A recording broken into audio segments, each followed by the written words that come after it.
Bismillah. Assalamualaikum warahmatullahi wabarakatuh. Perkenalkan, nama saya Febrian Argawahyudi. Saya mahasiswa jurusan Ilmu Administrasi Publik, Fakultas Ilmu Sosial Universitas Negeri Padang dengan nomor NIM 19042058. Pada kesempatan kali ini, saya akan mencoba menyelesaikan tugas yang diberikan oleh Ibu Yulia Hanuslina, SIP MAP, selaku dosen pengampu mata kuliah Manajemen Sumber Daya Manusia Sektor Publik. Tugas yang saya selesaikan hari ini yaitu mencoba menjelaskan isu-isu kontemporer dalam manajemen sumber daya manusia sektor publik. Sebelum kita memasuki pembahasan isu-isu kontemporer dalam manajemen sumber daya manusia sektor publik, maka saya akan sedikit mengulas mengenai manajemen sumber daya manusia.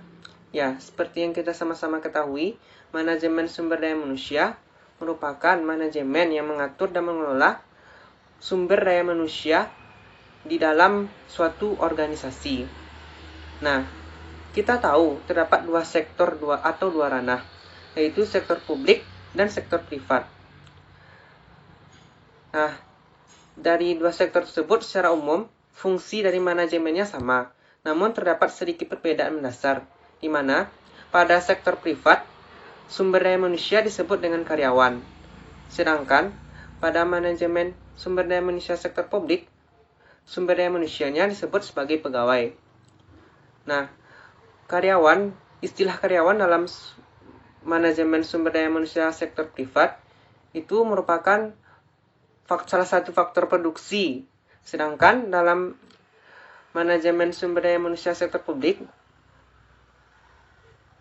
pegawai itu dianggap sebagai aset, sehingga tidak hanya sekedar faktor produksi saja. Nah, namun secara umum, isu-isu kontemporer dalam manajemen sumber daya manusia antara manajemen sumber daya manusia sektor publik dengan manajemen sumber daya manusia sektor privat itu sama. Terdapat 4 isu kontemporer. Yang pertama, mempertahankan karyawan. Yang kedua, tenaga kerja mobile atau freelance. Yang ketiga, jam kerja. Dan yang keempat, pembelajaran jarak jauh. Baik, saya akan masuk pada pembahasan yang pertama, yaitu mempertahankan karyawan. Nah, mempertahankan karyawan ini merupakan salah satu isu-isu kontemporer dalam manajemen sumber daya manusia yang sangat strategis. Mengingat, mempertahankan karyawan ini sangat sulit. Kita sama-sama mengetahui perkembangan ekonomi global saat ini yang didukung oleh terciptanya ilmu pengetahuan dan teknologi yang berkembang pesat, maka kesempatan untuk lapangan pekerja yang terbuka semakin lebar dan ekonomi yang bergerak naik dan dinamis membuat para karyawan memilih lebih banyak pilihan, sehingga merasa memiliki kendali lebih atas masa depan mereka. Nah, maksudnya, misalnya para lulusan sarjana, nah mereka melamar pekerjaan. Nah, dari pekerjaan tersebut, terkadang kita menemui bahwa pekerjaan yang mereka lamar tidak sesuai dengan jurusan yang mereka tempuh. Nah, dari situ dapat kita lihat bahwa berbagai keahlian yang dimiliki para sarjana tersebut membuat kesempatan para karyawan untuk mencari pekerjaan yang sesuai dengan kemampuan mereka dan juga keuntungan dari segi pembayaran atau gaji, tentu mereka mencari yang terbaik. Nah, dari sana kita bisa melihat bahwa isu kontemporer untuk mempertahankan karyawan ini sangat strategis, karena untuk mempertahankan karyawan yang handal itu sangat sulit. Misalkan, saya contohkan, yaitu adanya pelamaran CPNS di suatu instansi. Nah, mereka lulus. Namun, mereka juga diterima di instansi atau badan usaha lainnya gitu. Nah, di badan usaha tersebut, mereka mendapatkan gaji yang lebih besar, fasilitas yang lebih baik. Nah, mereka tentu untuk pekerjaan dan keuangannya yang sangat baik atau gajinya sangat baik, maka tentu mereka lebih memilih hal tersebut, sehingga karyawan yang diterima pada instansi PNS yang diterima tersebut gagal mereka pertahankan. Nah, dari sini kita tentu harus memiliki strategi bagaimana mempertahankan karyawan, yaitu dengan berbagai solusi menarik, seperti pemberian tunjangan yang lebih besar, atau pekerjaan yang menarik, atau sesuatu hal yang dapat menyenangkan pribadi dari karyawan tersebut. Nah, pembahasan yang kedua yaitu tenaga kerja mobile atau freelance.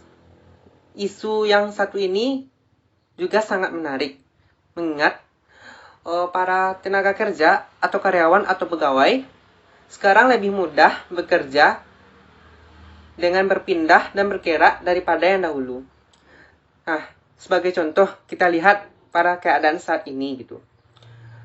Selain memang karena perkembangan internet atau kemajuan ilmu pengetahuan teknologi yang sangat pesat, ditambah lagi dengan keadaan saat ini, di mana masa pandemi yang menuntut kita untuk mengurangi aktivitas di luar rumah. Maka, tenaga kerja dapat bekerja di mana saja atau di rumah, tidak harus datang ke kantor. Nah, dari situ, tentu tenaga kerja mobile ini menjadi suatu isu yang baru dan sangat menantang bagi perusahaan itu tersendiri. Terlepas dari tantangan tersebut, mungkin ini ada sisi baiknya juga, di mana para pekerja bisa lebih bekerja dengan efisien tanpa harus datang ke kantor. Namun tantangan yang ada seperti pengendalian identitas, visi, misi, dan kerahasiaan data perusahaan menjadi tantangan yang tidak bisa dihindarkan. Mengingat dengan perkembangan kemajuan ini, maka data-data tersebut bisa saja terbongkar dan membuat rahasia-rahasia dalam perusahaan tersebut menjadi terkuak.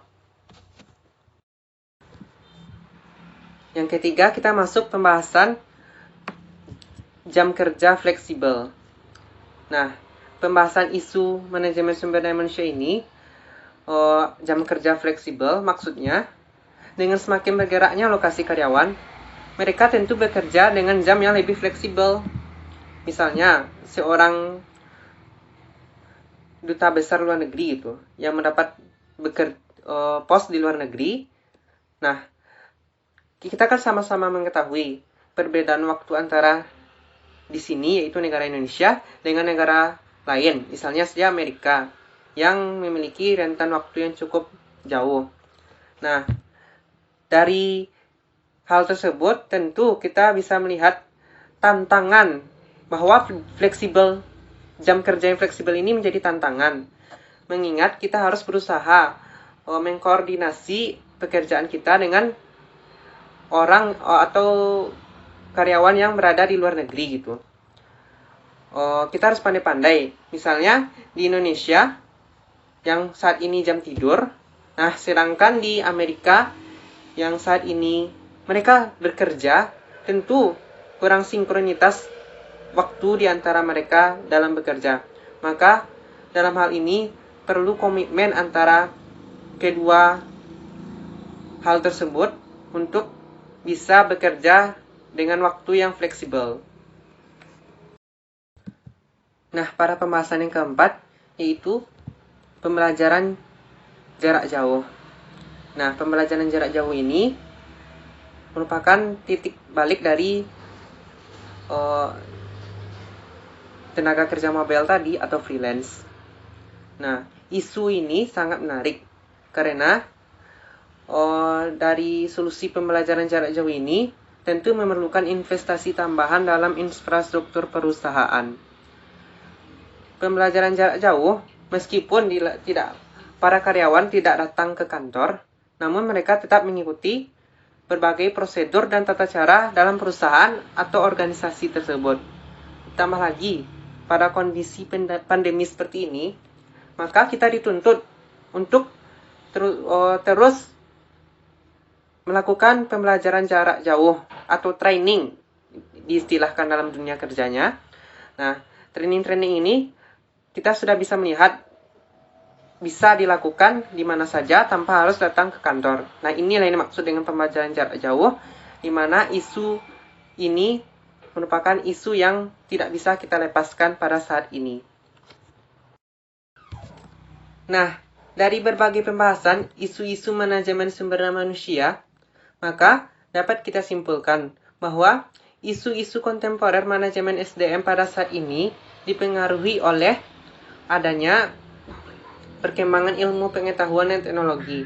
Sehingga dari berbagai perkembangan ilmu pengetahuan dan teknologi tersebut menciptakan suatu kreativitas baru di mana ditemukannya tenaga kerja mobile. Tenaga kerja ini menuntut para karyawan atau pegawai atau tenaga kerja tidak perlu harus datang ke kantor. Namun mereka bisa bekerja di mana saja dan kapan saja dengan seefektif dan seefisien mungkin. Namun tenaga kerja mobile atau freelance ini juga merupakan suatu tantangan bagi perusahaan atau organisasi. Nah, demikianlah yang saya dapat sampaikan. Terima kasih atas perhatiannya.